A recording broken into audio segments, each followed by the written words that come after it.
The glow from the television flickered across the living room, casting shadows that danced on the walls like ghosts of memories. I sat there, on the edge of our oversized couch, fingers mindlessly drumming against the soft leather armrest. The cool hum of the air conditioning was the only sound aside from the occasional creak of the old house. Even with the noise, it felt silent, too silent. Jennifer had been acting differently, a subtle shift that gnawed at the fringes of my awareness. The mornings where her lips barely brushed my cheek before she left for work. The nights when she laughed a little too hard at whatever joke was on her phone, a device that now seemed glued to her hand. Our shared bed felt wider, colder. I told myself it was the natural ebb of time, that even the deepest rivers carved new paths as they aged. But the whisper of doubt in the back of my mind grew louder each day. That evening, as I flipped channels without registering what I saw, I heard the familiar jingle of keys at the door. Jennifer walked in, dressed in her usual tailored work attire, heels clicking across the hardwood floor.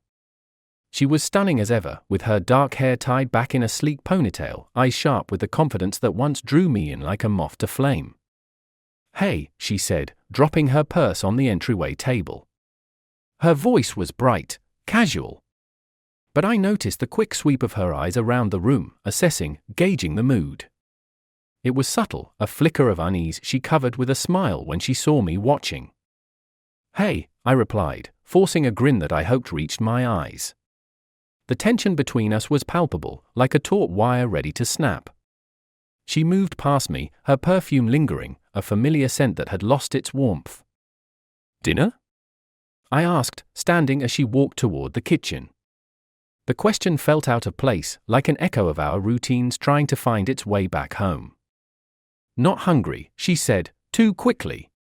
"I had something at the office." She didn't turn around, just moved with a practiced grace as she poured a glass of water, her back to me. I watched the way her shoulders tensed, the slight pause before she set the glass down. I knew that move. Jennifer only hesitated when she was hiding something. The phone on the kitchen counter lit up, a bright flash that cut through the dim room. I glanced at it instinctively. Tom P. The name was familiar but out of place, like a puzzle piece from the wrong box. The message was short: "Can't wait for tonight, Jen." Time seemed to slow. My gaze snapped back to her, my heart pounding in my chest. She noticed, eyes darting to her phone before landing on me. There was a beat, a moment where everything hung in the air, fragile and breakable. "It's just Tom from accounting," she said, a forced laugh trailing her words as she snatched the phone up. "He's probably asking about tomorrow's meeting." "Sure," I said, my voice so calm it surprised me.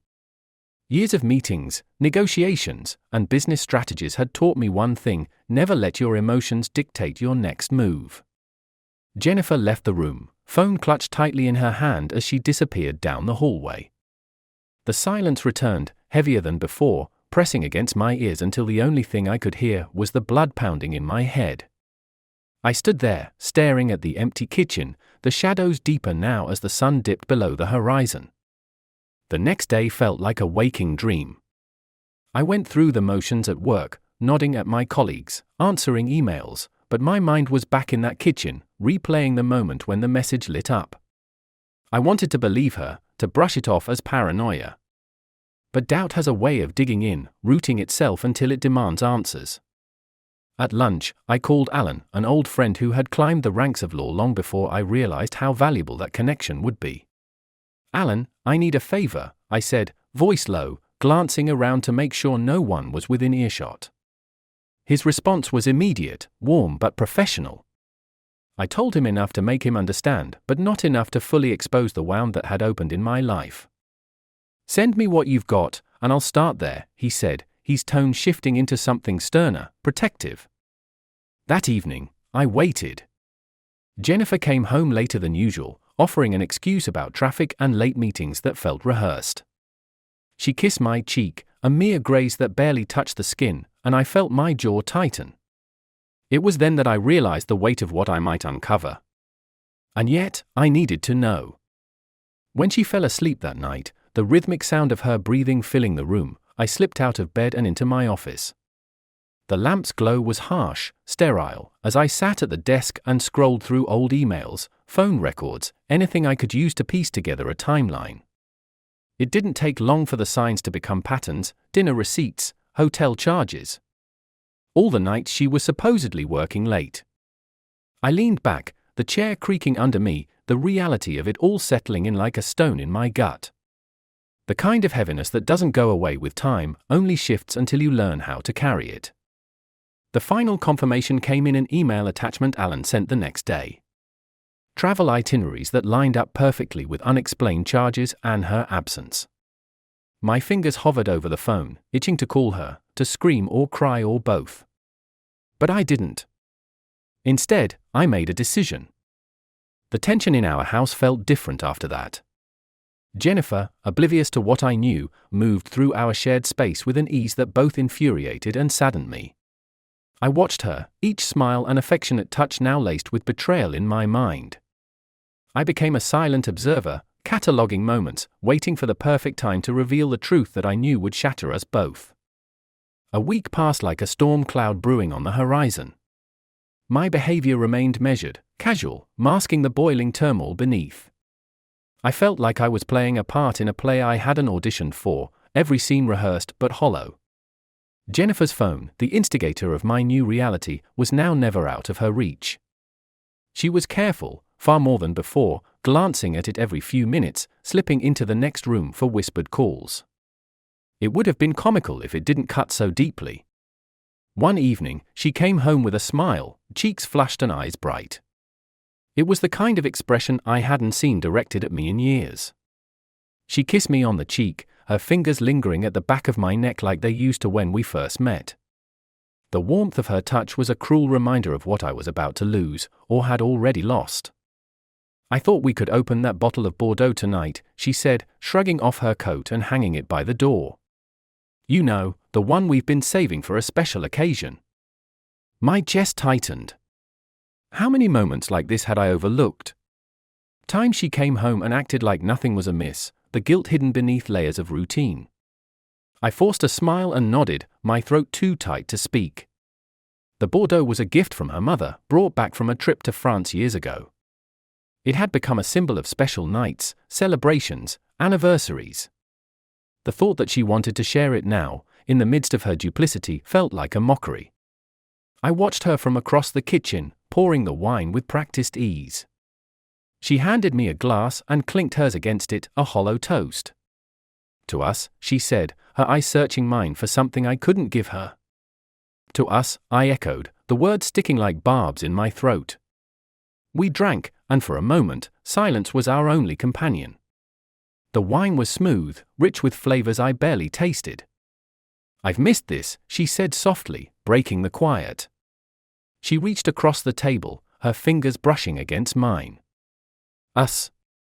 I met her eyes, the sincerity in them almost convincing. Almost. But the gnawing doubt, fed by the evidence I'd gathered, left no room for reconciliation. I nodded, squeezing her hand briefly before pulling away. The gesture didn't escape her notice, and for a flicker of a moment, confusion crossed her face. But she buried it quickly, taking another sip of wine and changing the subject to the renovation plans for the house. I listened, nodding when necessary, offering half-hearted input. Inside, a plan was forming, each step as cold and calculated as the betrayal that had birthed it. The day of reckoning came sooner than I expected. Alan had been thorough, sending me more details that morning, photographic proof, receipts, confirmations that cemented what I already knew. My hands trembled as I scrolled through them, a mix of fury and a strange sense of relief. The waiting was over.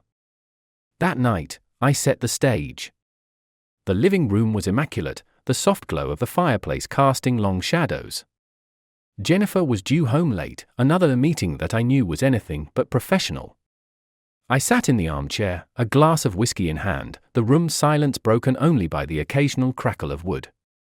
She walked in just past 10, her eyes widening slightly at the sight of me. "You're up," she said, slipping off her heels and rubbing her ankles. There was a guardedness in her voice now, as if sensing the shift. "I couldn't sleep," I replied evenly, taking a slow sip. I watched her, my gaze unmoving, letting the weight of it press down on her. She smiled, a little too forced. Rough day? I nodded, setting the glass down with a deliberate clink. You could say that. She walked over, stopping a few feet away, arms crossed loosely. Want to talk about it? I met her gaze, holding it until the smile faded from her lips. Yes, actually. I think it's time we talked about a lot of things. Her brows knit together, the first true sign of fear creeping into her expression. What do you mean? I gestured to the coffee table where the folder Alan had sent lay unopened. She glanced at it, then back at me, confusion giving way to realization. Her breath caught, and for a moment, the confident mask she wore every day slipped. You lied to me, Jennifer, I said, my voice steady despite the storm inside. And not just once. Over and over again. Do you even remember the first time? Or are the lies so tangled you've lost track? She stared at me, mouth opening and closing, searching for words that wouldn't come. Finally, she reached for the folder, her fingers trembling. The silence stretched between us, heavy with everything unspoken. When she opened it and saw the photos, the receipts, the itinerary that marked each of her so-called business trips, she sank into the armchair across from me. Her eyes filled with tears, but I felt nothing. Not pity, not anger. Just the calm that comes before a storm. I'm so sorry, she whispered, tears spilling down her cheeks. I leaned forward, resting my elbows on my knees. Sorry doesn't fix this, Jennifer. Sorry doesn't take back the nights you spent with him or the lies you told me every time you came home. She sobbed quietly, head bowed, shoulders shaking. It was a sound that would have broken me once. But not now. What do you want me to say? She choked out, lifting her tear-streaked face to meet my gaze. I don't want your words, I said, standing and crossing the room to pick up my keys. I want my life back. The one you took from me the moment you decided I wasn't enough. I walked to the door, pausing only once to look back. She was still in the chair, holding the folder like it was the only thing tethering her to reality. Take a good look at what you've done, Jennifer. Because starting tomorrow, everything changes. I closed the door behind me, stepping into the night, the cool air biting at my skin as I took a deep breath. For the first time in months, I felt free. The wind howled outside, rattling the branches of the old oak by the driveway. I stood there in the cold night air, the finality of the moment washing over me. For months, suspicion had gnawed at me like a relentless tide eroding the shore. Now that it was out in the open, raw and undeniable, the clarity felt almost foreign. I leaned against the hood of my car, the distant hum of passing traffic and the faint glow of streetlights casting shadows across the lawn. Inside the house, I imagined Jennifer still clutching that folder, each piece of evidence a shard of glass pressing into the fragile remains of her denials. The thought offered little satisfaction, but it was enough to keep me grounded. The phone buzzed in my pocket, jolting me from my reverie. It was Alan, ever punctual with a follow-up. Hey, he said, voice low and measured. Did it go as planned? I sighed, staring at the house where my life had just irrevocably changed. It went. She knows. There was a pause, the weight of shared silence stretching between us. And you? How are you holding up? I'm still here, aren't I? I managed a weak laugh, the kind that dies quickly on the lips. Do you want me to come over? We can go through next steps. No. Not yet. I needed this moment alone, this night to breathe in the stillness and reclaim the air that betrayal had stolen. Tomorrow, Alan. We'll handle it tomorrow. All right. Call if you need anything. The line clicked silent, leaving me alone once more with the cacophony of thoughts racing through my mind. I drove aimlessly for an hour, winding through streets lit by the soft yellow glow of old street lamps. Memories of us, me and Jennifer, not so long ago, rose unbidden. Nights spent laughing over cheap takeout, days lost in the chaos of planning vacations we never took, and the warmth of waking up beside her when the world felt right. They felt like echoes now, haunting and hollow. When I finally returned home, the house was dark. The living room, where the confrontation had unraveled, was untouched, the folder still open on the coffee table like a crime scene.